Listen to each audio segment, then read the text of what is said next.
Hey everybody, it's GauntletX, and welcome to the very first Arena Direct event of 2026. If you've never played an Arena Direct before, this is our chance to win some physical Magic the Gathering cards by playing digital Magic on Arena. These events are usually best of one sealed, and that is what this event is.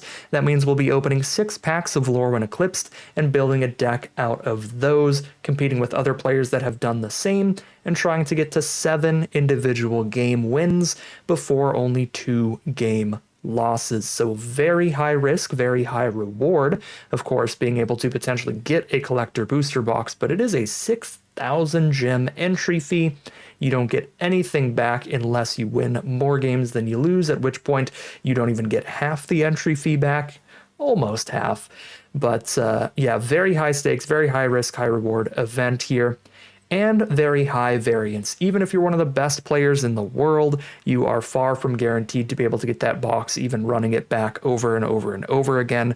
The most recent example I can think of here is LSV, very well known as one of the best drafters and sealed players in the world, spent over $600, I believe he said, on the Avatar The Last Airbender Arena Direct and left with no collector booster boxes whatsoever.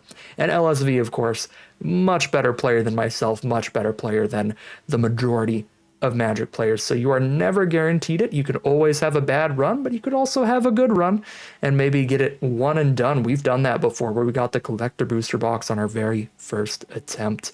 But definitely enter at your own risk here. Do not be hopping into this event if you don't have the gems or the cash to spare for some competitive Magic. But if you've got the extra gems lying around and you enjoy playing competitive sealed, this is a way to play it with some cool prizes on the line. That spiel out of the way, let's get into my first run of the Lorwyn Eclipsed Collector Booster Box Arena Direct. All right, not bad. That is a 10 rare sealed pool. We've got 3 different red rares. A few of them are quite good. Spinerock Tyrant, 5 mana, 6/6 flying withers, already an excellent rate, but it also can duplicate your instants and sorceries with a single target. The Scuzzback Scrounger is fine, 2 mana, 3/2 at worst, with some added bonuses to maybe spit out some treasure tokens if you have good places to blight onto. That is putting -1/-1 counters on your board. Champion of the Path here is okay. Being only 3 toughness is a very big downside to this card. That makes it so it doesn't really get into combat too often. I've ran this card a few times in various drafts, and it's always been a little bit underwhelming, but it does have quite a strong ability, pinging your opponent just for playing elementals. You don't even have to get attacks in. So still playable if we have a bunch of elementals, but not as exciting as the other 2 red rares. I guess there's also Collective Inferno, which if we happen to have a whole ton of creatures with the same type, this could be reasonable. It's going to double all damage that all of our creatures of that type would do. But I do think you really want basically every creature in your deck to be the same type for this card. Otherwise, it can be a little finicky. For black spells, we have Twilight Diviner. This is a cool card, but there's not really a lot of cards within the set that actually work with it. You Surveil 2 and it enters, and then when one or more other creatures you control enter, if they entered or were cast from a graveyard, create a token that's a copy of one of them. So most of the cards that actually work with this are other rares, so I don't even know if we'll have anything that actually reanimates things from the grave like that. And then even if we do, some of the cards that like cast things from the graveyard are cards that like exile it from the grave and then you cast it from exile, which doesn't count because you cast it from exile. So I've not seen Twilight Diviner do anything yet, but I'll keep my eye out. We have Champion of the Weird. This is an excellent Goblin champion. The activated ability on this is just really, really rude. If you have just a little bit more creatures or a little bit more toughness on your board, you can use this to just wipe your opponent's board. You whittle down your own board a lot with those -1/-1 counters as well, but it's still a very impressive card. And last but not least, well, I guess Dream Harvest is actually a bit more playable in sealed than draft. Little expensive, little slow and dirtily for draft, but in sealed things tend to go a bit slower. People can't reasonably have very efficient, aggressive mana curves as consistently, because you don't get to, draft specifically a bunch of 2-drops. You'd have to have opened a really good mana curve, which happens less often. So you can get to these big 7-mana dirtly finishers a little more often. This one, though, not like super strong, but probably playable in sealed. Each opponent exiles cards till they exile 5 mana value worth of cards, and you can cast them for free. So, like, if you hit a 5-mana spell, it's kind of a bummer. 7 mana to play 1 5-mana card of theirs, but the kind of dream for this is if you hit 3 2-mana spells, which is a possibility, right? You hit a 2-mana spell, you hit a 2-mana spell, and then it's going to keep going because you haven't hit 5 mana value or greater yet. Then you can actually get 6, 7, 8 mana worth of spells out of it if you can get the cards to line up in the right order. So seems fine. Now, last but not least, the white rares I think are actually potentially our most exciting rares. The Adept Water Shaper, 3 mana, 3/4. All your other tapped creatures have indestructible. Just a good rate for the cost that makes it really hard for your opponent to win any combat if you're on the aggressive, because every time you're attacking, your stuff's indestructible. And then Figure of Fable, which I think is the best rare in the whole sealed pool. This card is absurd. It takes a while to level it up, but when you get it to the final level, that 7/8, it has protection from each of your opponents, which means they can't target it with anything, they can't block it with anything, they can't damage it with anything. There's very, very little they can do to stop that 7/8 from just completely taking over the game, either completely holding them off of attacks or killing them in 3 hits. I mean, 7 times 3 is 21 damage. Figure of Fable, wildly good card. So we've got some good rares all over the place. It is certainly going to depend a bit on what our commons and uncommons look like.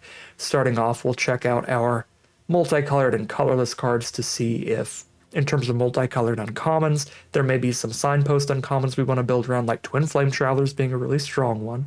But there also may be some colorless mana fixing to keep our eye on towards being able to splash into a 3rd or 4th color, depending on if we have good reasons to splash. And it looks like with just a single Spring Leaf Drum, it's highly unlikely that we want to splash into a 3rd color unless we are playing green and have like a lot of green fixing. There is no green mana fixing either. There may be a little bit of land cycling through cards like Kolrath Zealot in red, but it looks like mana is going to be a bit rough here trying to splash into any 3rd colors. We've got a bunch of hybrid cards, which I kind of tend to look at as cards of their individual colors rather than multicolored cards, except Eclipsed Marrow. This is very much a blue-white card only. Having the Eclipsed Marrow and the Deep Channel Duelist, that's 2 very, very premium Merfolk uncommons that are incredible in that deck. So if you have a lot of good blue and white Merfolk cards, I could see going blue-white Merfolk here. That would also give us access to Dream Harvest and Figure of Fable, so we'd get a couple of our strong rares as well. So I'll keep that in mind. Keep the double Merfolk in mind as pretty equivalent to the power of 1 or 2 of our rares. But let's check out every color now and see what looks best. Starting off with white, we've got 1 removal spell, just 1 Spiral into Solitude. So I'm not in love with the non-creature spells. 1 removal spell, 2 mediocre combat tricks. The creatures, if we're a Kithkin deck, can be a pretty aggressive curve, having 2 1-mana 2/1s that often attack as 3/2s. Occasionally they can attack as 4/3s, which is wild. So really aggressive start to the mana curve if we have a bunch of Kithkin. But looking at white alone, there's only 3 other Kithkin, which is not going to consistently get these out on the board for 1 mana. If we don't have a Kithkin in hand, then these are going to cost us 3 mana, which is significantly worse. Outside of that, there are some Merfolk here, a couple of which are very, very good. The double Wanderbrine Preacher are solid filler, but then there's Encumbered Regery, which keeps removing counters from itself every time it becomes tapped, as well as our rare Merfolk, the Adept Water Shaper. So this is a reasonable pile of white cards to go with our blue-white Merfolk stuff. If our blue's a little bit deeper of a color than white, then that would be even better. Timid Shieldbearer is a good enough card to be fine filler if we go blue-white Merfolk, although probably not playing the Kinsbale Aspirants at that point because they'd be 3 mana. in that blue-white color pair. Oh, I will say Shore Lurker, this card's actually pretty solid in sealed because you can get into a lot of board stalls, so having ways to be able to fly over your opponent's blockers or just have unblockable creatures go up in value. Checking out the blue now, we do have some merfolk here, not quite as many as I would hope for. There are 2 merfolk, so now I'm a little less excited about the prospects of the blue-white merfolk deck. But we do get 2 reasonable merfolk, some convoke cards to help them become tapped without attacking, like Temporal Cleansing and Unexpected Assistance, but I really don't think that's enough merfolk to make an exciting blue-white deck, even having those uncommons. I mean, there's 1 Prideful Feastling as well for the hybrid mana. That could be a changeling that fits in here, but really I'm not particularly excited about the look of this blue-white deck. The Deep Channel Duelist and the Eclipsed Marrow certainly will be a chunk weaker than normal. We would get to cut 8 cards here. 1, 2, 3, 4, 5, 6, 7 cards being cut right now. We don't want to play the Kinsbale Aspirants probably, so something like this, and then we're running some really mediocre non-creature spells like Appeal to Erdu, Run Away Together, Rhyme Chill. Not that excited about blue-white now that I have seen the colors individually. I was hopeful after we saw the white, but the blue was really not quite there. So checking out black now. We have a lot of spells in black. Are they any good is the question. Well, we have that Champion of the Weird. That's quite good. We've got some other goblins running around to make sure that we can champion. We have Boggart Mischief, Double Bile Vial Boggart, Boggart Prankster, Wretched Wretch, and Prideful Feastling, even a Gut Splitter Gang if we need it. So this looks fine. Gigantic chunk of goblins, but it has a similar issue in terms of interaction. Not a single removal spell was had in the entire color. Certainly a bummer. Plus the mana curve is not great starting up at 3 mana here. Not super pumped about it, but could be a playable color in a pinch. What about red? So red certainly looks like the color I am the most excited about so far. We have that Spine Rock Tyrants for bomb power, but we also have great interaction. We have a Tweeze and a Seer here, some efficient removal spells. We've got double Kolrath Zealot, which are really good at the top of your curve. They're going to often be the largest creature on the board while drawing you another card to help you with the card economy. And then in terms of mana curve, it's one of the best mana curves we've opened as well. Plenty of 2 and 3 mana cards instead of just clumping way up at 3 and above. Some of the 2 mana cards are certainly a bit filler, like the Maulers and the Torchmasters, but they help the mana curve overall. What's the elemental count in this color as well? Maybe some blue-red Twin Flame Travelers nonsense, and it's also important to know the elemental count for the Champion of the Path. So the elemental count here, just make sure none of my multicolored cards are elementals. We've got 1 Travelers counting, so I'm going to subtract 1 from the elemental count, which is 5. 5 elementals, including Champion of the Path. That's real iffy. We will probably not play Champion of the Path unless we are playing a secondary color with a lot of elementals, which I don't think we really have, because blue's the most elemental-heavy color. I guess we do have 4 blue elementals. That would get us to 8 non-Champion of the Path elementals. Twin Flame Travelers would go in as well, so I guess there'd be 9. Okay, yeah, if we go specifically blue-red, then yes, we can play Champion of the Path, but not really in any other color pair. But yeah, red is the most exciting color so far by a good chunk. I don't think we have particularly great typal synergies anywhere. We have Champion of the Path and Twin Flame Travelers to try to play elementals, so there's 2 cards that want us to play elementals, and then we have Deep Channel Duelist and Eclipsed Marrow to want to play merfolk, but the count of those 2 creature types is not super high, so I wouldn't mind doing some weird off creature type strategy here. Maybe like red-black if that pairs up well. Red-black without focusing on goblins, or just like red-green good stuff. If green also looks good, let's find out. Check out our final color here. Green. is very low on cards. It's a very low quantity of cards, but the quality is somewhat high. Morkan size is really, really good if you've got a lot of elves, which we have 4, I guess. Sadly, this card that's usually incredible is not good in this sealed pool. Even if we look at our black, we had very few elves. Playing black would add 2 more elves to our deck, the Eulogist and the Diviner. I guess the one of Changeling, the Prideful Feastling. Big miss from Morkan size there.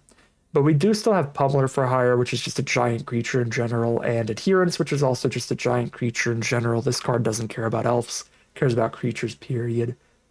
Still probably too low on cards to actually be particularly exciting. All right, well, definitely in red, so let's just plop a bunch of red in here and start looking at what's going to pair with it well. We do have a Steam Vents towards blue-red as well, which is interesting. Certainly exciting. What's our creature count? I mean, we only need 4 off-color cards here. Ideally, we get more than that, so we can cut these Berserkers if we're not playing Goblins. I suppose red-black, though, would be a good color pair for triple Brambleback Brute, because these can remove the blight counters from themselves, and we had some good black cards that also require blighting, like our Black Champion spell. It might just be red-black and play some goblin-y nonsense in here too. We're probably not going to be on Inferno. None of our creature types are going to be massively well represented. So let's see. Did any of our other colors even have removal? We have 1 Spiral into Solitude in whites, 1 Temporal Cleansing in blue, no removal in black, no removal in green. This is like a completely removal empty sealed pool. That is disappointing. The only way to have 3 removal spells is to play specifically white, like red-white, just for a tiny bit more interaction. I mean, it gives us a mana curve and a Figure of Fable. That's not terrible, come to think of it. This way we get 1 more removal spell, we get Figure of Fable and Adept Water Shaper for strong cards. Dune Guard that can remove counters from itself if we're doing a lot of blighting. Same with Regery. I mean, this actually seems like a very reasonable deck here, going red-whites. I don't hate it. I don't hate it, but I definitely want to check out the blue-red Elementals build and the black-red Goblins build. So the blue-red build would look something like this.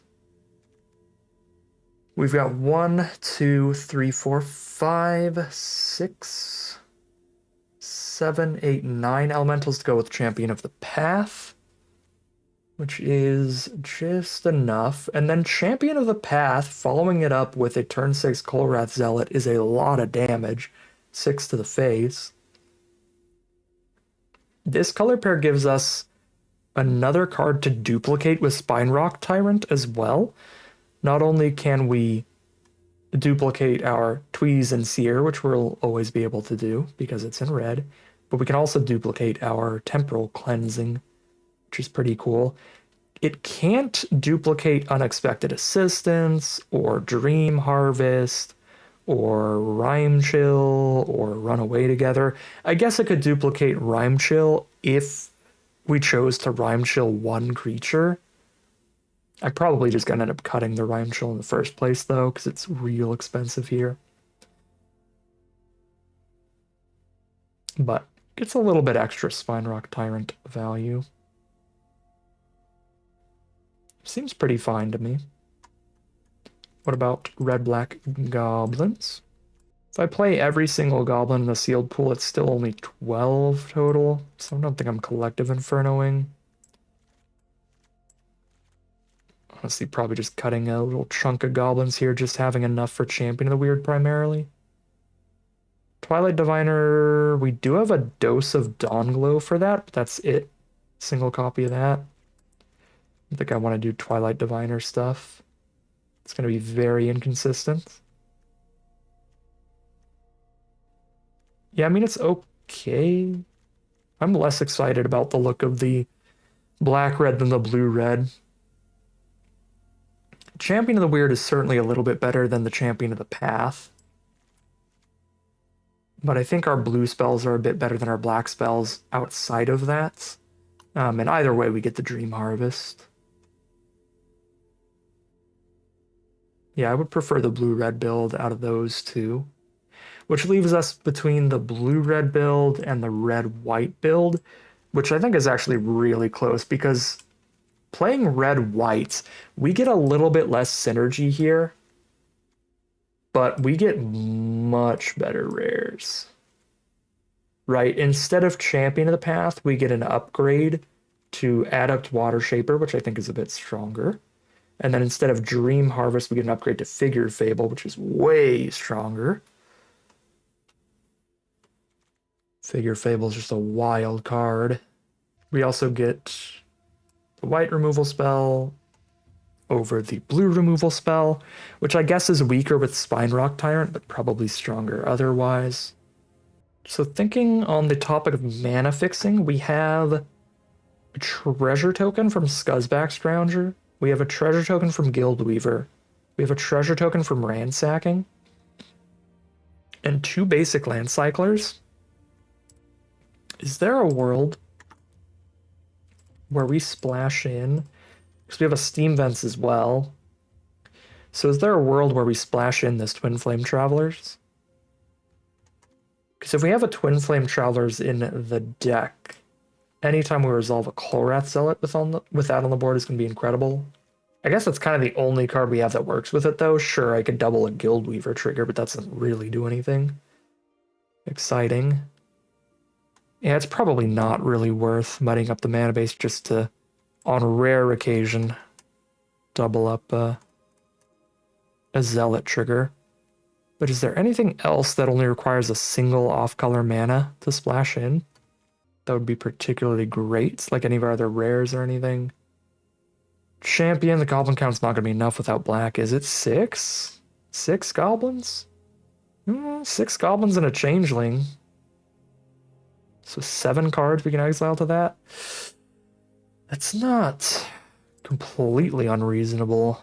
Oh, I haven't actually cut the stuff to the right here, so yeah, we're just not a Champion of the Weird splash deck, because that would be if we ran Bone Club Berserkers and Torchmasters. If I cut all this stuff, we're definitely not. Yeah, 2 goblins and 1 changeling. Yeah, we can't really throw the champion in. Maybe we could just throw a Temporal Cleansing in because it's sick with Spine Rock Tyrant, and then we have every removal spell in. There's already islands in here for some reason. We could splash Temporal Cleansing to have every removal spell, every piece of interaction, the whole sealed pool, off of Steam Vents, double Land Cycler, and 3 different treasure makers. The Guildweaver, the Scrounger, and the Ransacking. That way I only need to run like a single actual island, just 1 off-color source in the whole deck. Guess I go 7-8, split in red's favor. I think that's reasonable. This is as much interaction as we can possibly run in a sealed pool, in terms of stuff that can like deal with something by itself single-handedly. We have some combat tricks and stuff, but that's obviously not perfect because a lot of the scariest cards aren't really gonna have to get into combat. Yeah, this gives us the maximum Spine Rock Tyrant value. This gives us the maximum interaction we can have. Also, the strongest rares in the pool. Figure of Fable here. Spine Rock Tyrant here. And then also like Water Shaper and Scrounger being quite reasonable. Just cut a single card, which is probably a creature. Yeah, we're on 20 creatures here because our non-creature cards suck. Cut one of these Brutes probably. Maybe one of the Dune Guards. It's probably a 3-mana card. That way we can curve out a lot and try to just outrace opponents that got slower mana curves. You know, what we may be lacking in the sealed pool in terms of having no good interaction, no great 2-color typal pair. We're gaining in the fact that we actually have a very quick, very aggressive mana curve, which not all sealed pools are going to have. There's always going to be some level of give and take with your sealed pools, unless you got real lucky. But like that's one of the strengths of this color pair in our sealed pool. and one of the strengths of our sealed pool in general. Plenty of 2-mana plays. We can really curve out. We'll combat trick to go with it. That'll be fine. Yeah, I think I like that. Cut one of the 3s and get aggressive today. I think in the interest of getting aggressive, I'm going to leave all of these that can shut off a block in the deck, the Brambleback Brutes here. And drop the Kithkin. All right. Could cut a land, but we've got very good 5 and 6 mana cards. One of the things about cutting a land in aggro is like there are benefits and downsides to it. It's one of the things that it feels instinctually like, oh, I'm playing aggro, I have a low mana curve, I cut lands, period. That's not really the case, because one of the things about aggro is you really have to be using all of your mana in the early turns. You have to curve out and try to put that pressure on your opponent early. So missing a land drop in the early game actually hurts you a little bit more than good defensive decks, good slower decks, because a lot of the power of your deck is that tempo. So if you're an aggro deck and you keep a 2-land opener and you go 2-drop, 2-drop, and then you get stuck off that 3rd land for a while, you got like a 3 and 4 mana creature in your hand, just missing a single turn of running another creature out can give your opponent more time to stabilize, which is pretty painful. So yes, you don't need as many lands towards hitting as many higher mana plays because you tend to have less of those, but your early land drops are more pivotal to your game plan. So there's that to keep in mind. Not only that, but we actually have 3 6-drops, one of them being our Super Bomb Figure Fable. So I'm just going to keep 17 lands in here. I think I'm perfectly fine with that. But yeah, looks like it's going to be some Boros aggro stuff. One little temporal cleansing splash, but we'll call it a deck here, hop into the gameplay, and see how far we can take it on our very first run of the Lorwyn Eclipsed Collector Booster Box Arena Direct. Bit of a rough opener here, just having one of our 2 colors. It's got a very good turn 3 play. 2 spells to cast no matter what we draw. We have 8 red sources. I'll keep. It's very close. It's on the borderline for sure. Playing against a red deck. Our first draw of the game is unfortunately another red spell that we cannot cast. Figure of Fable is the next draw, though. That's a really nice one. Just going to lead with the biggest creature here, the Water Shaper.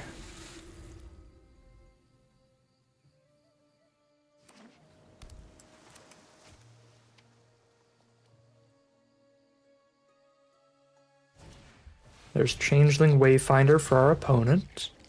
This is going to be a sealed staple in this format.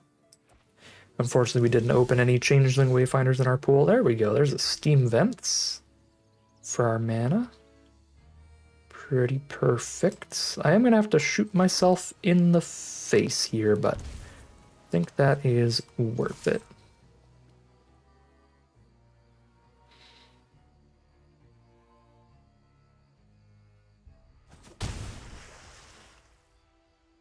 Just going to go for the biggest stats here and go Guildweaver over Feastling plus Figure here.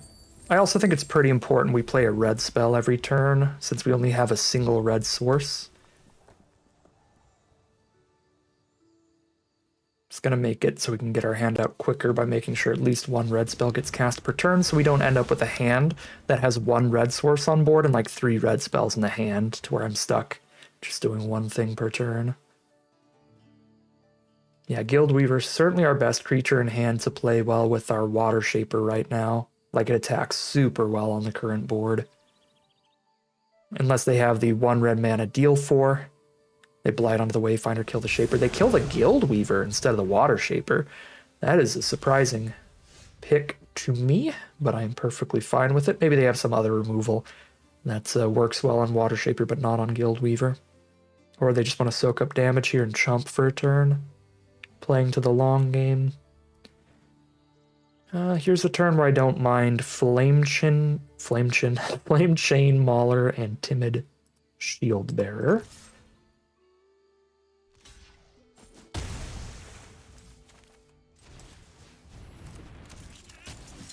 And if they don't have that removal for the Water Shaper, then these are going to be great attackers against a 2 toughness blocker. But they're at 5 mana now. We're pretty confident they are exclusively a blue-red elementals deck, as they have played a Changeling Wayfinder and still only picked their 2 colors of mana instead of grabbing a third. There's a Flamekin Guildweaver of their own. That's going to let them discard a card and draw a card from Flaring Cinder, as well as get a treasure token from the Guildweaver. We still have good attacks on this board because our Timid Shieldbearer's threatening to buff everybody with +1/+1. So if we set in the hold board and they do block with Guildweaver, we make them 3 power. Actually, either one that they kill, we still have good attacks. Even if they kill Shieldbearer, we can just spend the 2 mana to buff the Flame Chain Mauler. Why do I always want to call it the Flame Chin? That's very funny. Okay, so we'll deal our damage here, and we will play Feastling and Figure. Could go Brute and Figure.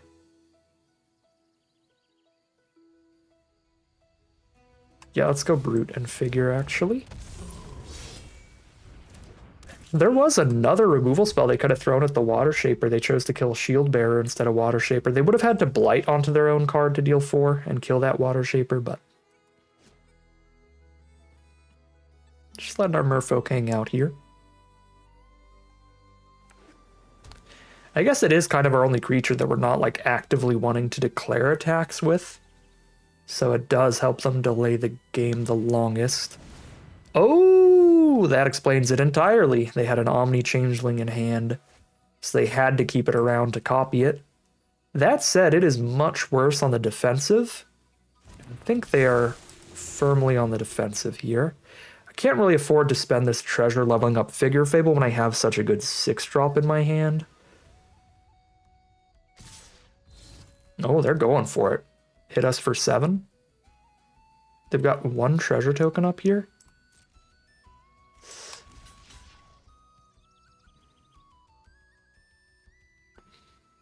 They could have main phase 2 Cinder Strike on Water Shaper, but if they have Cinder Strike, they can only Blight and kill Water Shaper, so I think we just block here. We might as well stop the damage over putting 1 -1/-1 counter on their board. Yeah.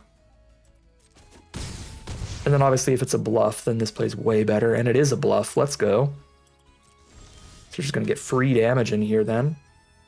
So, alright, here's what's awkward. We're not drawing lands. So now we have the decision between shutting off the Water Shaper as a block to push damage, and then also cast a Feastling or a second Brutes, but lose that treasure forever. Or keep the treasure and don't play another creature this turn. What happens if I land cycle a mountain here? I could land cycle a mountain and cast a 3-drop. I can't land cycle a mountain and shut off the block. I think we need to shut off the block here and just push damage. Which means shut off the block, play a second Brambleback Brute. Sounds very reasonable to me.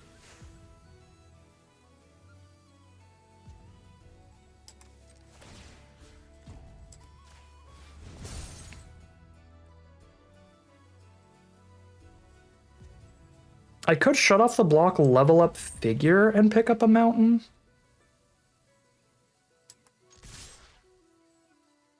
That's also pretty good.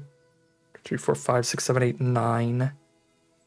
10 damage if I level up Figure, put them to 5 life. But they're already taking just 1 less damage than that. No, I'm just going to play another creature here. The flaw that I have here, the flaw that I see that I don't love, is that this is my second red. So I'm using my only red mana here to do this. My only extra red mana. So only be able to activate 1 Brute 1 time next turn.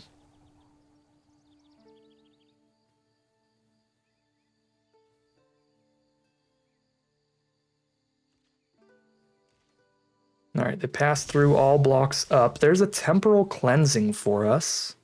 If they have no instants, and we temporal cleansing the Guild Weaver attack all, they block a 3/4.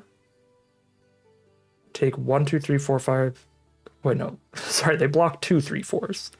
So they block this, which will be a 3/4. This will be a 3/4. So block, take 1, 2, 3, 4, 5, 6. They're dead if they have no interaction here. Do we just go for it? Because I could also just land cycle Zealot, play him out, and shut off one blocker. Well, that's kind of better either way, right? Because they're still dead if they have no interaction, and then I have more mana in the upcoming turn.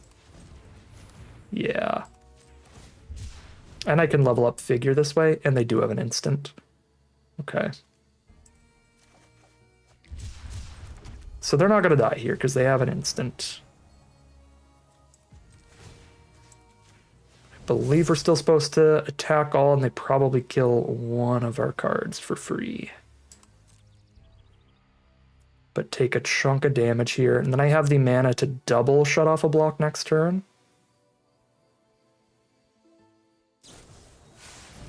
Rhyme Chill. That's pretty gnarly. The double stun. Yeah, that's gross. Okay. Don't have enough power to attack well with anybody else. So we pass through at that point.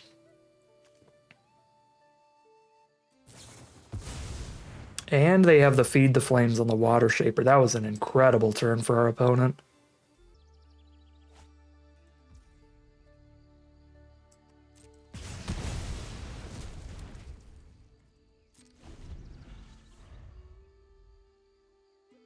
They pass through their combat here.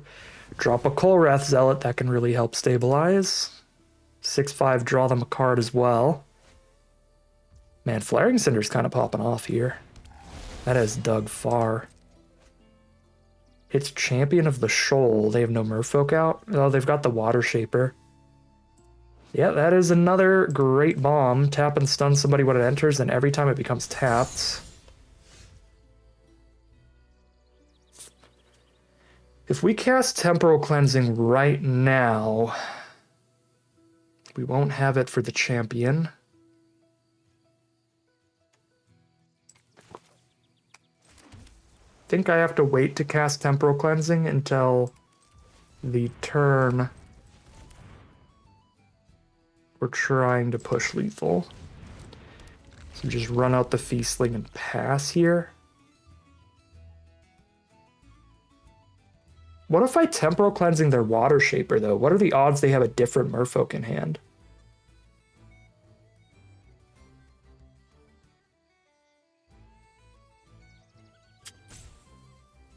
The issue with doing that is that then I'm not leveling up the Figure now, and if I level up the Figure now, I level it up now and I level it up as well next turn to be at the final level of Figure Fable. If I keep all my mana untapped. Yeah, I think we just keep all our mana untapped so that we can fully have the 7/8 in a couple turns.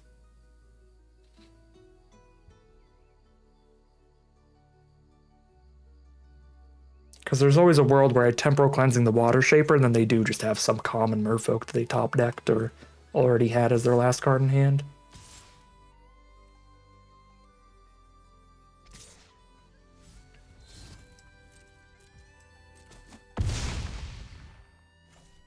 Kolrath Zealot comes in and we're down to 8.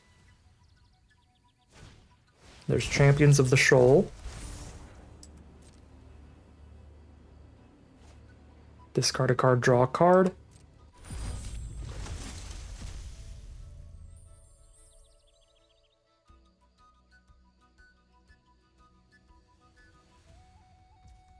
They choose the Flame Chain Mauler.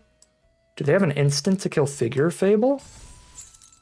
They must have an instant to kill Figure Fable then? Because otherwise Figure Fable kills them. Oh. They punted. We take those.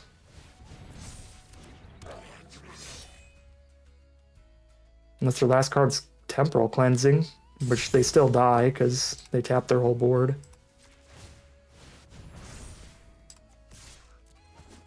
Okay, punt from our opponent gets us the victory in round number 1, although I believe with the way they drew in the end there, we probably could have got there regardless.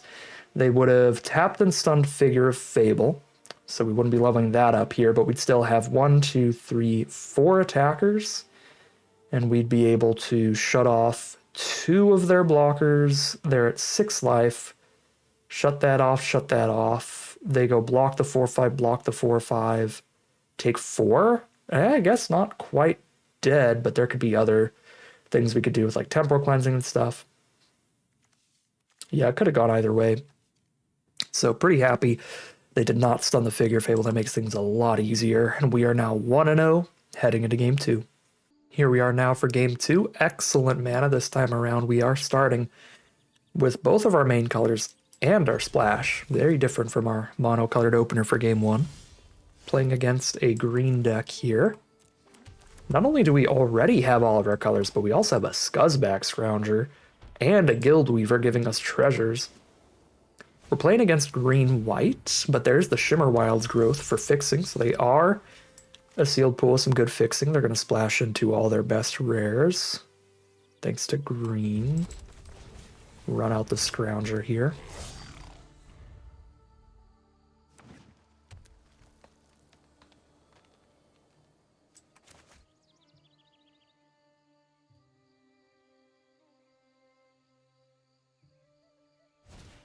Formidable Speaker. That card is absurd because it always lets you tutor out your best bomb creature.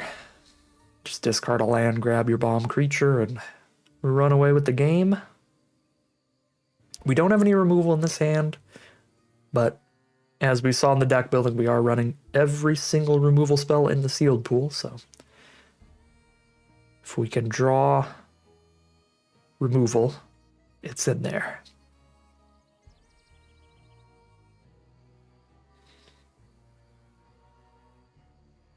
They may be having a tough decision here between like a really solid creature they can cast and like a super strong one that they can't. Man, that being a 2/4 as well is quite rough. That holds off the 3/2 well. I might actually just cash in the Blight for the Guild Weaver. I think I'm going to do that. It's our only creature that can actually attack into the 2/4 body right now. But, I mean, the Pummeler is going to come down soon-ish. They have 2 colors of permanents on board. This is 5 mana. Yeah, land does give them the Pummeler here. But now we could go Shield Bearer, buff Shield Bearer. Oh my god, Formidable Speaker also gets to double up their Shimmer Wilds growth mana. Dream stuff from our opponent. There's Tweeze, but obviously that's not going to kill these giant cards. 4 and 5 toughness respectively. Pretty gnarly. Could have blighted onto Guild Weaver to play Zealot this turn. I guess that'd be reasonable.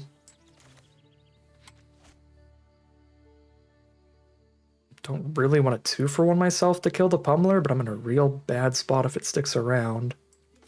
But some lifelink does help counteract that.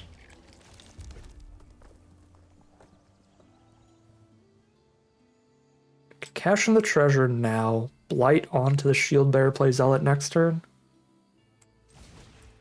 And efficiency, dump the stuff out. If our stuff's gonna be dirty little small stuff compared to the giant green creatures,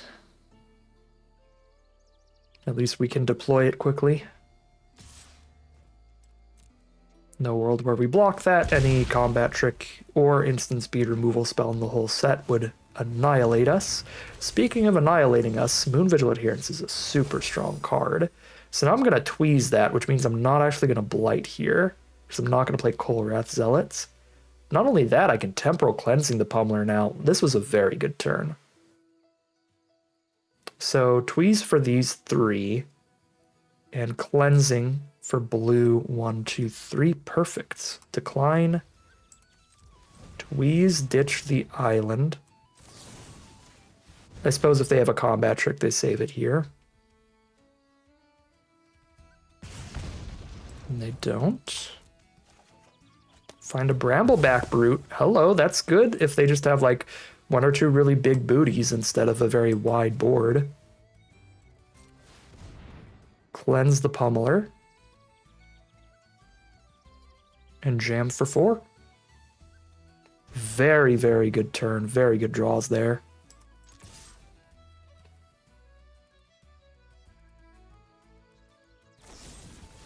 Removal spell on the Guildweaver. So they've got one card in hand, their top deck, and they'll have the Pummeler back next turn, but I can shut off Pummeler's blocks as long as I need to kill them. I mean, only 2 times, but it'll only really take 2 swings potentially to kill them if I break through the speaker this turn. Especially if I'm attacking with like a 6/5. Which I suppose at that rate, I would be, I could just trade my 6/5 into their Pummeler. Oh, I actually can shut off blocks forever. Scuzzback Scrounger plus Brambleback Brute. Oh, speaking of -1/-1 counter stuff, Reaping Willow. Mana value 3 or less. Okay, so Reaping Willow doesn't do anything till Formidable Speaker dies, but it is a big life-linking blocker, so it's still not good for us. Okay, so I could Blight to play Zealot this turn and not attack, or I could not Blight, just play the Brute, shut off the Willow, and hit for a chunk of damage right now. I kind of want to Blight now and next turn, right? Like Blight now, just have to a treasure for later, but still play and activate the Brute, then next turn Blight again, so that I may be able to play Zealot and activate Brute in the same turn.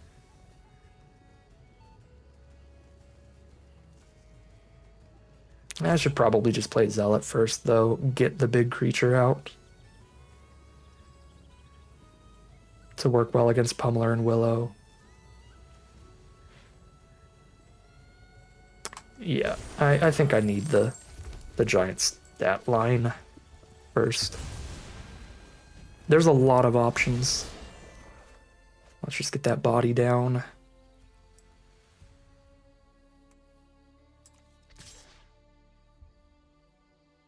I kind of really don't want them to gain a life here, so I'm not going to have them gain 1 and me gain 2. Pummeler's back. Shield Bearer's the draw. 5 power, still enough to trade into their Pummeler, so I don't think it's crazy to put a Blight onto the Zealot. So I'm going to have 5 mana activated abilities. Well, I already do have 5 mana activated abilities. 2 mana activated abilities there. Sure.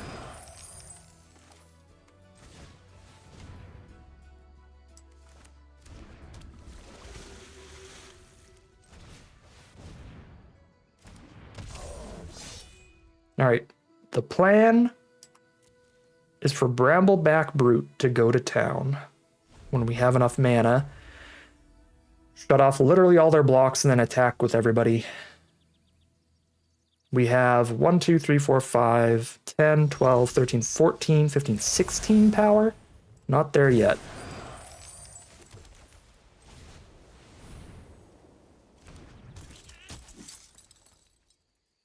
Not there yet. But I can shut off all of their blocks and gain 4. If I cash in all the treasures, but then I only shut off 1 block next turn. If I just send them a Zealot, they block with Speaker and then reanimate it, get the enter the battlefield effect again. We cannot allow that to happen. Think we're not attacking.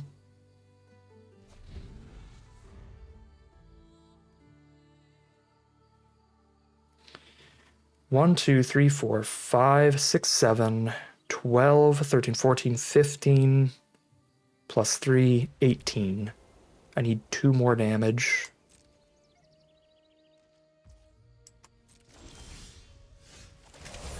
Okay, let's see.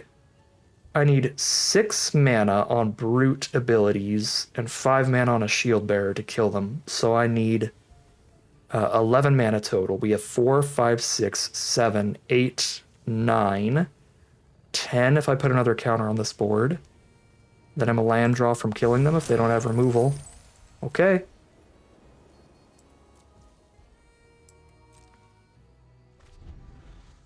Unless they draw a creature here. Then even if they have like instant speed removal or something, god dang it. Even if they have instant speed removal or something, we wouldn't be dead on the crackbacks, be gaining some life here. So this will be our 11th mana, putting a 4th counter on the Brute.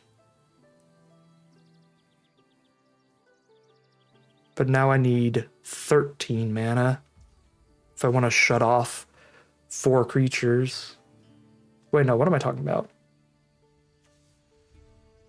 Yeah, 8 plus 5. Yeah, I need 13 mana to shut off all their blocks and buff the board.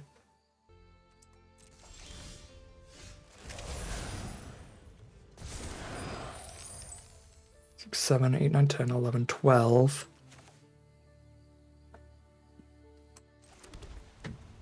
So I am once again a land draw from the kill. If they miss next turn,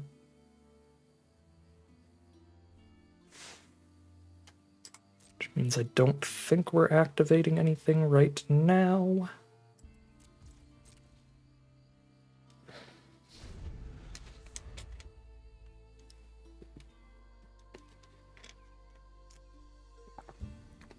I mean, I guess I just blight and then I have 13 mana.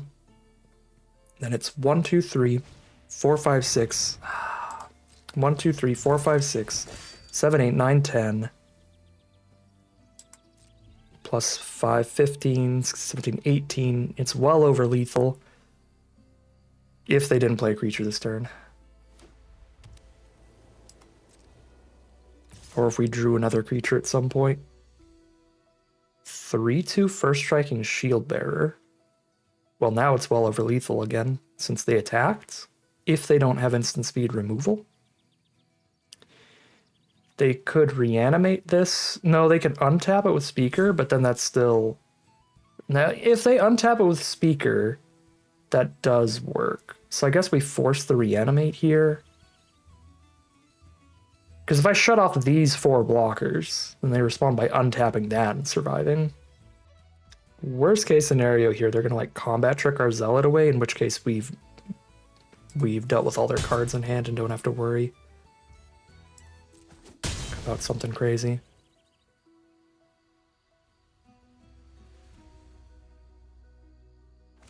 Okay, they are going to Willow that back, so they're no longer dead on board. Sadly, but that does mean the Willow can't bring back Formidable Speaker anymore, so we can actually go for like non-lethal attacks, killing Formidable Speaker. That is exciting. A permanent kill on the Pummeler. I think we go for it then. 6, 7, 8, 9, 10. No, they're going to have enough on the crackback to be pretty scary. I mean, I gain 4. 5? I gain 5. Go to 19. Will they be able to crack back for 19? 1, 2, 3. Wait, 1, 2, 3, 4, 5, 6, 7, 8 mana. 1, 2, 3, 4, 5, 6, 7, 8, 9, 10, 11, 12, 13, 14. If they can activate twice, that's 14, 15, 16, 17, 18. Still not lethal. So I think I will go for it. 4, 5, 6, 7, 8 plus 4 is 12. I do have to blight once to fully go for it here. Will not be lethal, but it'll be very favorable. Enough for a 2-turn lethal, I think.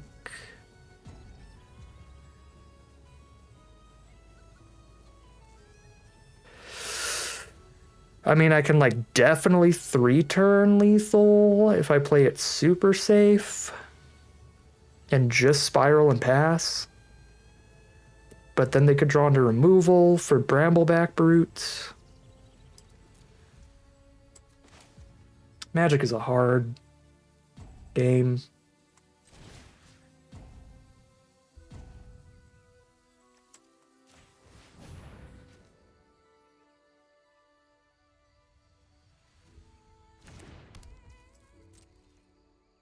I'm gonna be patient here. I'm gonna wait one more turn. We're still just waiting for one turn of them just draw a card, play a land. Any turn that they just draw a card, play a land, pass is the turn where they're dead.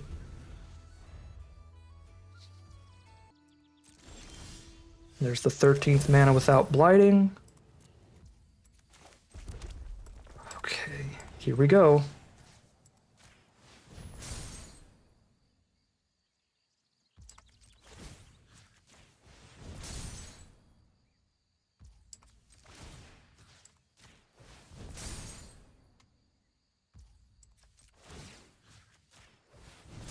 One, 2, 3, 4, 5, 6, 11, 12, 13, plus 4, 17, plus to everybody. Yeah, that's the game. If they don't have a great instant.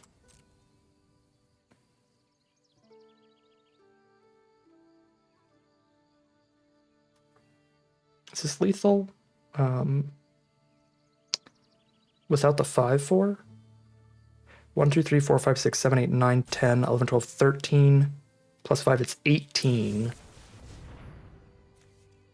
Get a 2/2 elf to chump the 5/4. Yeah?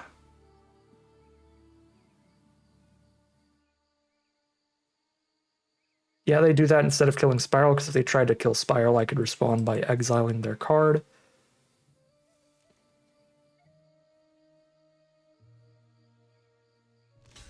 Ooh, a punt. A punt, baby. That's 2-0.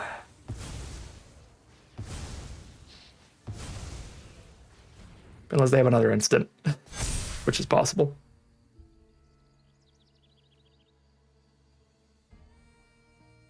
It's 21 damage. All right. Yeah, the stack of treasure tokens, easy to forget there, but 1 mana up and 4 treasure tokens does get us to the shield bearer kill. That is 2-0 heading into game 3. Here we are for game 3 with no red source in the opener, but we have 2-drop and a 3-drop on curve. If we hit a single red source, that will be enough for everything in the hand, thanks to the Guildweaver's treasure token. So I am going to keep it here. First draw of the game is unfortunately another red spell. We're playing against blue-green. Second draw of the game is unfortunately another plains. Such is life. Our opponent, on the other hand, naturally Island Forest Plains without any tutoring whatsoever. And we're on 4 plains in a row. Such is really the way of life. Drop a Feastling and pass. It would kill our Wanderbrine Preacher to attack into double Wickermaw. There's Flaring Cinder, discard a card, draw a card. Yeah, I mean, they're just 4-color play all your bombs. We draw another red spell in a row. This is getting really bad.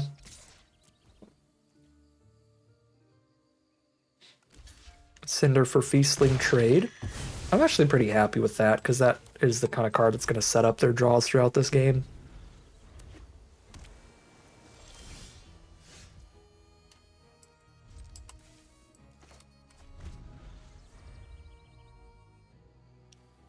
I think that we have... Yeah, we have at least a Tweeze to discard a card and draw a card, so honestly the 5th Plains is so redundant, I might just hold it here. This might be the end of our breathing room.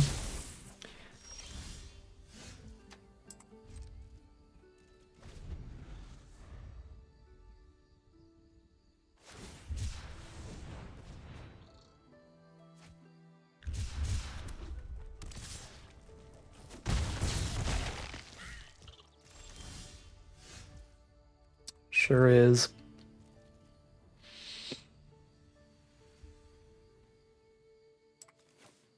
I really need one of these brutes.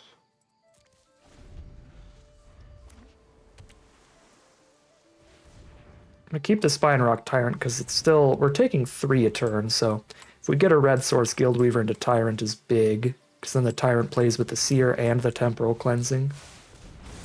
Alright, well, There goes all of our breathing room this game. That is just insta-dead, essentially.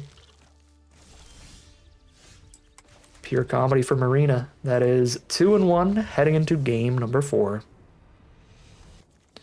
Here we have Figure of Fable into Prideful Feastling, no matter what lands that we draw. If we specifically hit a mountain, we're in a great spot again. But obviously, if we don't, we could be in a bad spot. But again, that's really only if, like last game, we draw exclusively red spells and white lands, which is highly unlikely. There are 8 more red lands in the deck and only 5 more white. There are plenty of white spells. I'm not going to go results-oriented thinking on it. I think this is a keep.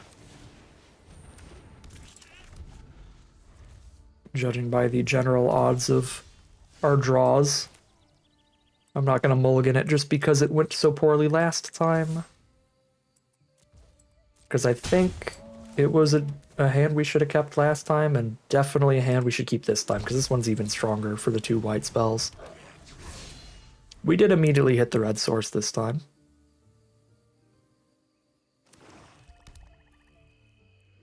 Might just follow up with Brambleback Brute here, just for the Scuzzback Scrounger Brambleback Brute combo. Start just loading up on mana. Now they're going to Cinder Strike that.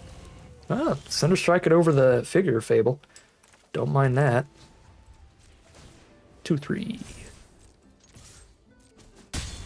Boop. And bop. Drop an Encumbered Reejerey. There's Heirloom Auntie for our opponent. A little 2-2 over there. I don't mind it too much, but it does hold off Encumbered Reejerey, which is a card I really want to be upgrading right now. So I may go ahead and tweeze it here regardless. But I could go land, 4th land towards a fully upgraded figure and still attack for 4 damage with it. It's also pretty appealing. I think I'm going to get the Reejerey rolling in, though. It's a little bold to ditch the land, but I'm going to do it.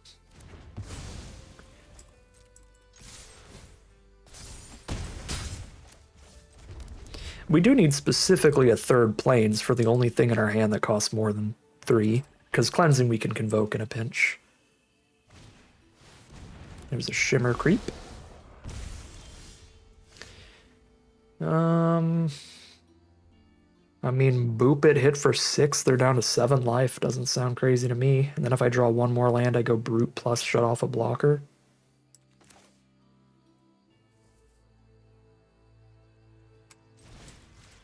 To find the lethal, if they just play like 1 more blocker next turn.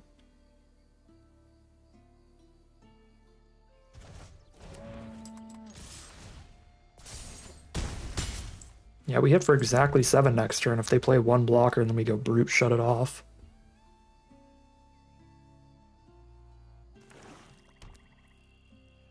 Like if they play the 6 mana 6/5 or something like that.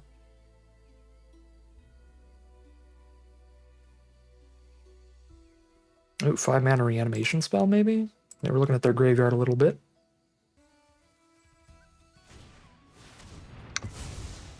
Super strong card, Grub's Command. The 2-for-1 ends up being a 5-for-1.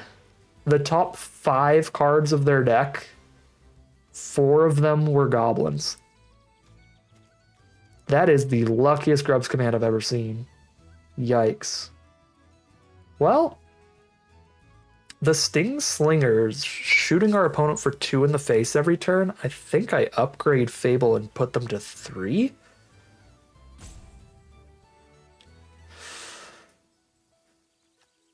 Consider to play infinite blockers next turn. What an insane Grub's Command. I think I just, try to get them killed by Sting Slinger as fast as possible, which I think is faster sending in 4 right now than playing Sting Slinger right now. Yeah, because that also gives us the other path of just like drawing 2 planes. Drawing any 2 lands, including at least 1 planes. To just attack through unblockably as well. Because now Figure of Fable's just one level away from the one-shot.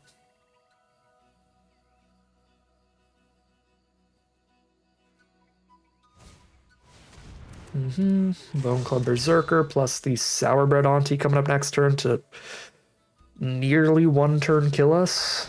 There's Gangly Stompling. Well, that's a draw. That's actually a really good draw. That leads me to go Brambleback Brute. Shut off the Stompling to force the Berserker to chump, so I don't have to worry about that killing me. And now we have many routes to victory, right? We could, if they don't play enough blockers, do Brambleback Brute nonsense with two separate attackers that are lethal. We could also just draw any land and then Figure Fable's completely unblockable. We could also start working on Sting Slinger if we're not drawing lands and they are playing a bunch of blockers. Feisty Spikeling.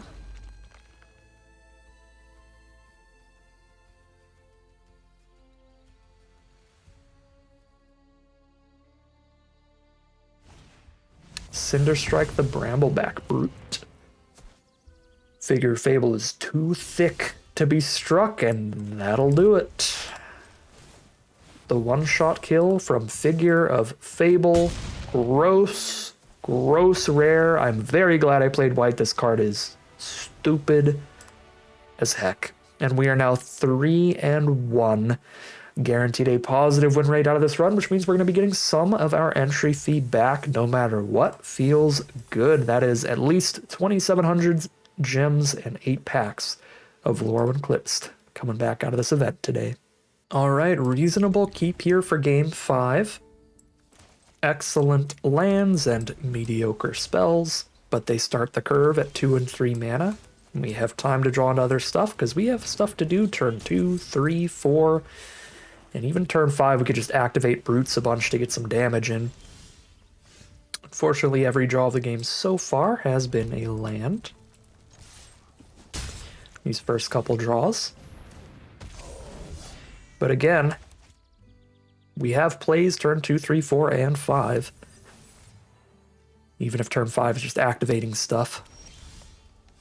Alright, there's another draw, a Sting Slinger here. I think I'm going to run that out first before another Brambleback Brute. Looks like I already just activate the first one a couple times.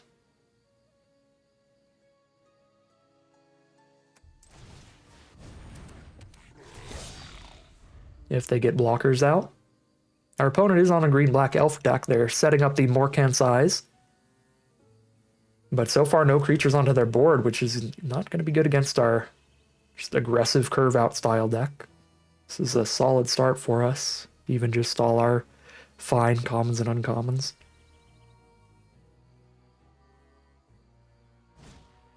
There's a Lewin, a great rare from our opponent. That gives them a 1/1. Wow, what a sealed pool. They have Lewin, Morkant's Eyes, and Tristan's Command, the elf sorcery. They put a Rooftop Percher on top, so next turn they could play a 3/3 and gain some life, but they could also activate Lewin and get 2/1/1 worms if they have enough lands in hand. They have Assert Perfection too. This literally just looks like an excellent elf draft deck. They just had an awkward curve where they didn't draw Lewin until turn 4. They even have premium removal with Bog Slither's Embrace.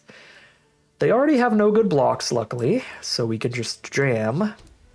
And then play a couple creatures. Good draw, hitting the Scuzzback Scrounger here. Opponent's down to 10 now. Unfortunately, Lewin's ability is instant speed, so I can't really like shut off the worms as blockers or anything. It would be pretty funny if they surveil the Percher into the grave, because it'd be like a little bit embarrassing, but if they decide later, I actually shouldn't have put that on top, then it is value. You get the added value of like, if based on new information you no longer want that card, you're good. Oh, they're just dead, I think, if they just play Rooftop Percher. Right? We have to hit for 10. We can hit for 1, 2, 3, 4, 5, 6, 7, 8, 9. Oh, I have to hit for 13? I have to hit for 13. I can't, because I get 2 extra damage. 1, 2, 3, 4, 5, 6, 7, 8, 9, 10, 11. I mean, I still just hit for 11, right?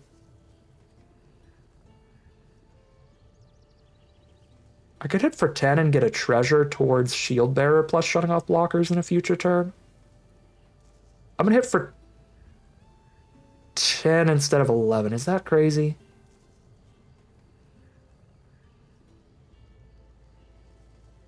That might be crazy, but I'm gonna do it.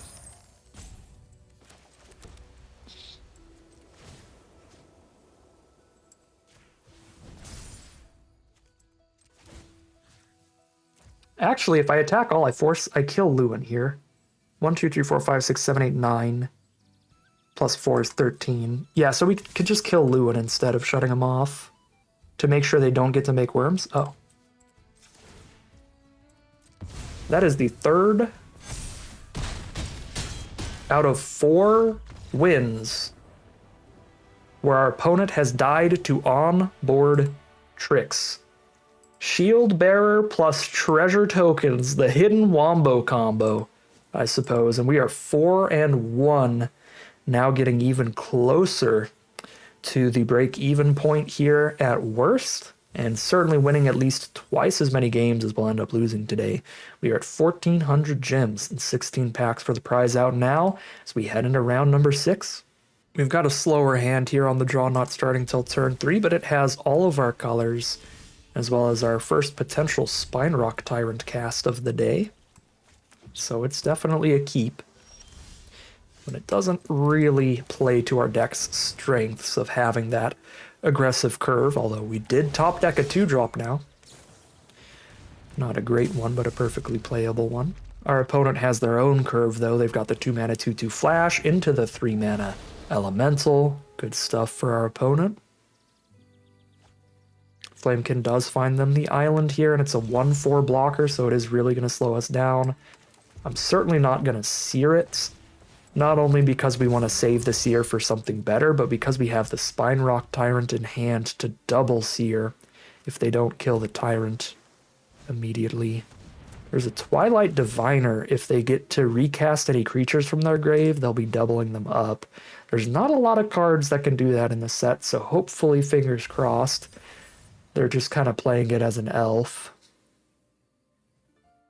Our opponent is on blue-black, but you can be in off-color pairs and still kind of care about creature types. There's a Tweeze. It's a little tempting to just Tweeze the Diviner, but again, with Spine Rock Tyrant coming up, I kind of do want to just save these one-target removal spells for when Tyrant is around. Although our opponent hasn't had to play any removal yet, so I'm probably going to try to push some damage in with these Brambleback Brutes and see if we can work them out of their removal that way. Stoic Grove Guide is the play. Kolrath Zealot is the draw, so Kolrath Zealot could be our lightning rod for removal here. Right, if I run out Spine Rock Tyrant, they just have one removal spell. We are not in a good spot. But if I just double activate Brambleback Brutes right now, I'm already not doing a ton on this board. So I mean, if they don't have a removal spell in hand, Spine Rock Tyrant just wins the game on the spot. I don't know that Brambleback Brutes are really going to be enough removal spell bait that if they do have one, they're going to throw a removal spell at a Brute. So we won't have any bait till we have 6 mana, which might be next turn, but it might not be. And if I sit here and don't play any more creatures 2 turns in a row, I think I'm just under too much pressure. 8 damage. I mean, I suppose I could hold up a Brute.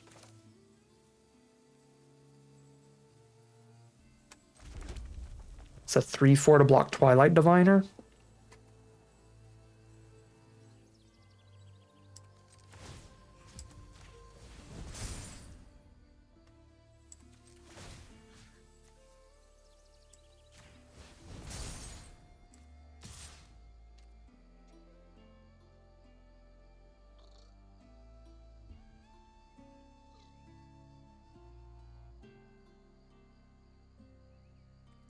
think this seems fine.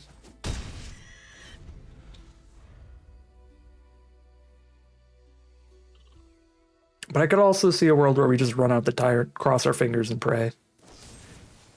That's a removal spell, but that could not have killed the tyrant anyway.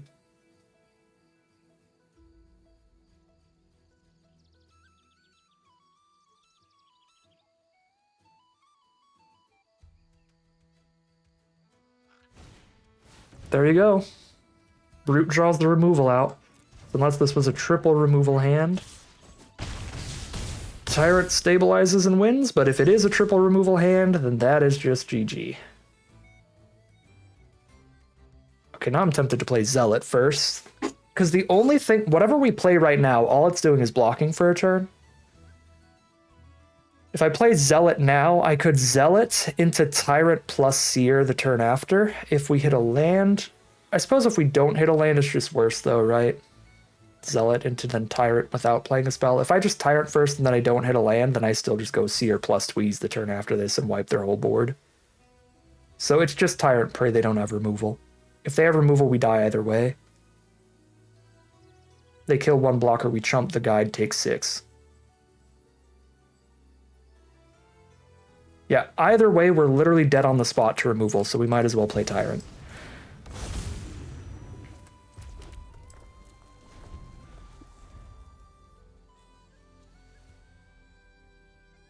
No, don't you dare. Oh my god. All right. Great hand is great. So we would have lost this game no matter how we played it. They just had too much removal. If we just led with the Tyrant earlier, it just dies earlier and we still take all that damage. Man. I mean, there's a chance that we buy enough time off of just tweezing and searing initially. But that would still not be great for us. We'd be down both our removal spells as 1-for-1s, and one of them would have to 1-for-1 into a card that's bringing back a 2/2. So it's actually like a 2-for-1 in our opponent's favor. We spend a Seer, and they still have a 2/2 left over.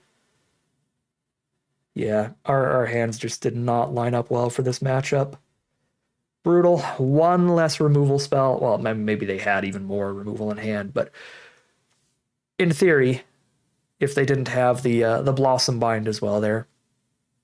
Well, not even in theory, just 100%. If they didn't have an additional removal spell there, we would have stabilized and won that. If we untap with that Tyrant, this game is well over in our favor. We just wipe the entire board. Have a 7/7 and a 3/4 blocker up. All right. Tragic, but there's nothing you can do about that. We just got outclassed by some stronger stuff there, really just having all of the quick interaction at the right time. Very happy with how we built it and played it today. I don't think I really could have done much better at all. Our 2 losses were pretty predetermined games there. 1 loss due to mana issues, our 1 kind of loss of breathing room that you get when you can only lose 2 games a best of 1. And that was a game where we kept double planes, white 2-drop, white 3-drop, excellent red spells, I believe, was the keep. Which, again, I think we are supposed to keep those hands because then we have 5 planes and 8 mountains left in the deck from that point on. And we still have 1, 2, 3, 4, 5, 6, 7 white spells we could draw. So that's 7 white cards plus 8 red sources as good draws. That's 15 good draws out of 30 cards. We're coin flipping on the draw steps, but as soon as we hit a mountain, it unlocks the rest of that hand. We just happened to lose every single coin flip that game. The only draws of that whole game were more planes until we had 5 of our 7. And then actually I think we got 6 out of 7 somehow at the very end. And just more red spells. We didn't draw a single white spell or red source. So that was just very bad luck on the land draws there. I think it was still a reasonable keep. Several of our other games we kept similar hands and won from there off of hitting the mountain or, hitting some white spells for a little while and then hitting the mountain much later. Still worked for like game 1, for example, was a game like that where we just played white spells for a little bit and waited till turn 4 or 5 or something to have red.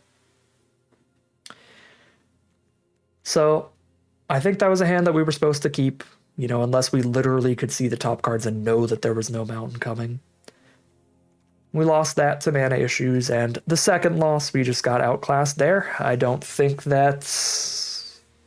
Like, our opening hand was good there. We should have kept the opening hand. We should have played things out pretty much how we played them. There was an alternate line if I wanted to spend Seer and Tweeze aggressively, but the creatures they had on the board weren't great, so there were two pretty big reasons not to throw these out aggressively, which is, one, we don't have a lot of removal in this deck. We're running every single removal spell in the whole sealed pool, and that's 4 removal spells. So we'd be using half of our deck's removal on very mid creatures if I just threw them out immediately instead of trying to wait till we played some more stabilizing creatures. But then not only that, it's kind of dual fold.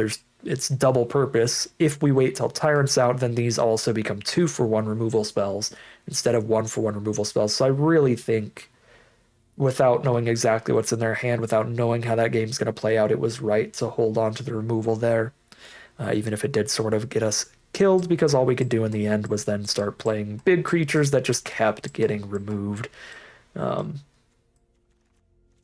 where these were not going to stabilize us. Yeah, and that was just our hand lining up poorly against theirs, unfortunately. Again, I think we built probably the best deck we could out of the sealed pool. This played really well. It actually overperformed quite a bit.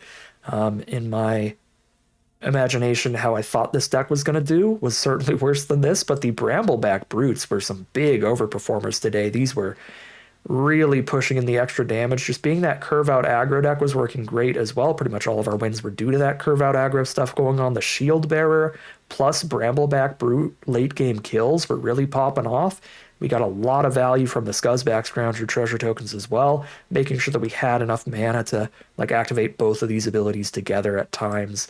So pretty big, pretty overperforming stuff from the deck as a whole. Super, super happy with it. Of course, Figure Fable was probably the literal best card, but we absolutely knew that going in.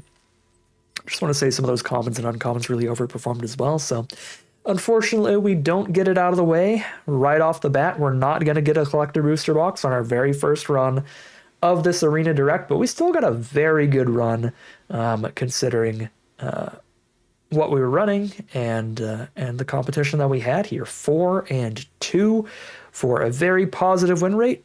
Not positive enough to get to that box, though. But that is going to end today's video. As always, I'd like to thank my patrons and YouTube members for their support, as well as you for watching the video. If you enjoyed it and you're interested in seeing some more, you can always like, comment, and subscribe to tell the YouTube algorithm to send us more in your recommended feed. If you'd like to catch me live, you can check out the Twitch channel in the link in the description below. And if you'd like to support the channel directly, you can check out the Patreon link in the description below. But other than that, as always, thank you very much for watching, and I'll see you again soon for some more Magic Arena.